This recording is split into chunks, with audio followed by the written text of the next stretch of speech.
Halo, jumpa lagi dengan saya, Sarang Ginarmana.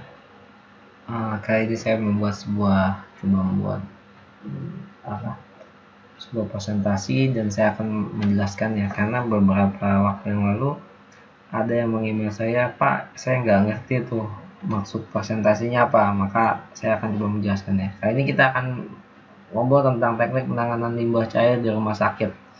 Dan di sini akan dijelaskan juga bahasannya adalah tentang pengertian limbah rumah sakit, karakteristiknya, sumbernya dari mana, kemudian standar baku mutunya, sampai yang terakhir itu ke sedikit review tentang teknik pengolahan limbah cair rumah sakit. Tentunya di presentasi kali ini hanya gambaran singkat saja ya, karena untuk hitungan yang benar-benar detail,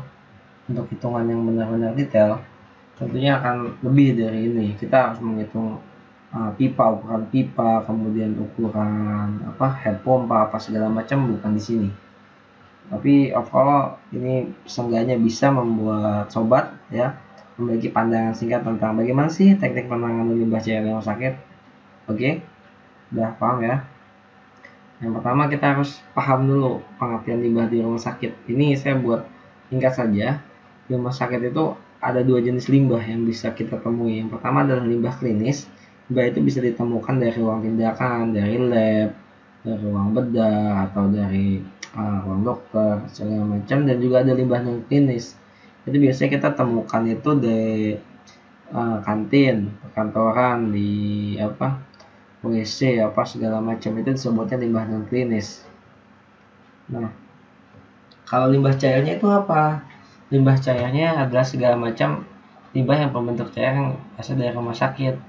Tapi intinya ini tuh bukan segala macam cairan yang keluar dari rumah sakit, tapi lebih kepada air yang terkontaminasi dengan polutan atau limbah atau chemical seperti itu. Ini contoh-contohnya ya, sumbernya ada septic tank, ada dari domestik, kemudian juga ada dari dapur seperti limbah ada minyak goreng gitu kan, kemudian ada darah juga, ada nanah, ada kadang-kadang ada obat juga.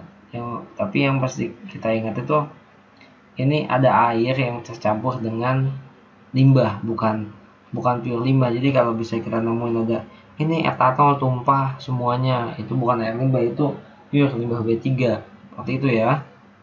Ini contoh-contohnya nih, ini bisa dari kantin, kemudian ada yang tumpahan, kemudian kita bersihkan, ada tumpahan darah seperti itu. Nah, karakteristiknya bagaimana? Dari beberapa case yang sudah kami tangani ya, ternyata limbah cair di rumah sakit itu ini aja nih masalahnya biasanya. Plus satu lagi amonia. Tapi biasanya yang nanti kelihatan besar tuh di sini. Pertama TSS cukup tinggi. Ini biasanya berasal dari adanya kotoran, partikel-partikel yang terlihat, bisa dari potongan daging, atau dari kotoran, atau dari tanah, lumpur segala macam. Dan juga ada COD BOD. Nih ada yang cukup tinggi, biasanya 1000 sampai 2000. Tapi terkadang kalau di rumah sakit itu yang cenderung lebih banyak domestic waste-nya ya, atau limbah toilet, biasanya ini nggak nyampe segini nih. Biasanya COD-nya itu cuma sekitar 900 paling tinggi ya. Dan dan yang ketiga ini biasanya kita akan menemukan pH-nya cenderung asam. Soalnya ada acidogenesis di sana. Biasalah kalau misalkan ada limbah organik, biasanya dia cenderung asam. Kalau limbahnya depleting, dia cenderung ke basa. Yang keempat, mengandung bakteri patogen. Nah, ini yang mesti diwaspadai ini. Biasa kan di rumah sakit ada kan tempatnya orang sakit, dan orang sakit biasanya buangannya pun mengandung banyak bakteri dan terkadang virus. Maka kita harus benar-benar hati-hati memperlakukan air limbahnya juga. Jangan sampai kita mengolah air limbahnya, pulang-pulang kita malah sakit. Seperti itu ya. Nah, ini baku mutu limbah cair. Ini tahu udah agak lama ya, belum diupdate, tapi yang kesini agak sama, cuma nanti di BOD COD-nya ya. BOD itu 75, biological bagian demand ya, COD 100, TSS 100, pH-nya 6 sampai 9 yang standar. Kalau ada yang nanya, Pak, ini BOD apa, COD apa, coba lihat ke olahair.com. Saya di sana posting beberapa topik tentang BOD dan COD, bagaimana cara menentukan, definisi, korelasi dan segala macam, bisa lihat di sana ya. Oke, selanjutnya nah ini mudahnya tentang teknik pengolahan limbah cair dari rumah sakit. Cuman 3 tahap biasanya, fisika, biologi, kimia, ini aja dibulak-balik kemanapun ini aja. Kalaupun nanti ketemu dengan MBR, MBBR atau sistem lainnya, itu ya paling biologi seperti itu ya. Yang pertama biasanya kita akan menemukan ada grid. Grid itu biasanya untuk menyaring sampah-sampah, bisa ada plastik atau potongan daging manusia atau apa gitu kan. Di sini juga biasanya di primary nanti ada apa ya? Ada semacam kayak equalization tank, terus ada juga grease trap ya untuk menyaring minyak. Untuk selanjutnya nanti masuk ke pasti ada proses aerasi, ini khas banget ya. Di limbah domestik itu biasanya ada proses aerasi. Ini gunanya adalah untuk membantu memecahkan memecahkan protein, memecahkan amonia juga di sini, dan juga untuk menginjeksikan udara dan membantu proses pemecahan zat-zat organik. Zat organik itu kalau di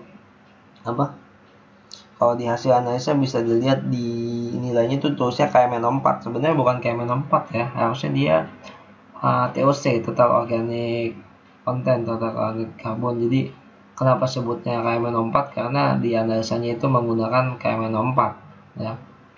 Artinya yaitulah, balik ke topik, nanti ada aerasi, kemudian di sini ada sludge. Sebenarnya sludge-nya itu maksudnya sludge sedimentation aja, di sludge-nya itu dipisahin atau disedimentasi, kemudian nanti air jernihnya itu ya, ini air jernihnya diklorinasi. Klorinasi fungsinya itu untuk mendesinfeksi, yaitu menghilangkan bakteri tadi. Biasanya kita menggunakan kaporit, menggunakan klorin ya, mirip-mirip seperti itu. Nanti treatmentnya ini yang sudah beres, sudah masuk baku mutu, bisa masuk ke gutter atau saluran air hujan, bisa ya. Nah ini yang pertama tentang fisika. Ini kita udah bahas di video sebelumnya, tapi bisa juga ya, biasanya kita menemukan itu ada grip, step, desain filter, sedimentasi. Ini masuknya ke fisika ya, fisika karena tidak ada reaksi dan juga tidak ada proses makhluk hidup seperti menggunakan bakteri, makanya disebut ini proses fisika. Yang kedua, kalau biologi biasanya nanti akan mengikut sertakan bakteri di sana, atau mikrobiologi ataupun tanaman. Seperti kalau ada kolam aerasi, anoksi, anaerob, atau nanti ada yang MBR, MBBR, atau menggunakan biocleaner, atau ada kadang-kadang ada teman-teman yang saya pernah nemuin di Bali ya, yang menggunakan dia garden, apa disebutnya ya, garden filter gitu ya apa.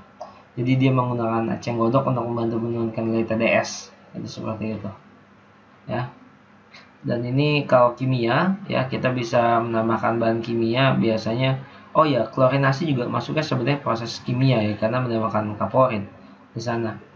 Fungsinya itu, kalau kaporit itu sebenarnya untuk mengoksidasikan zat-zat kimia, dan kalau dengan dosis yang tepat, kaporitnya sebenarnya bisa juga untuk menurunkan nilai COD dan BOD.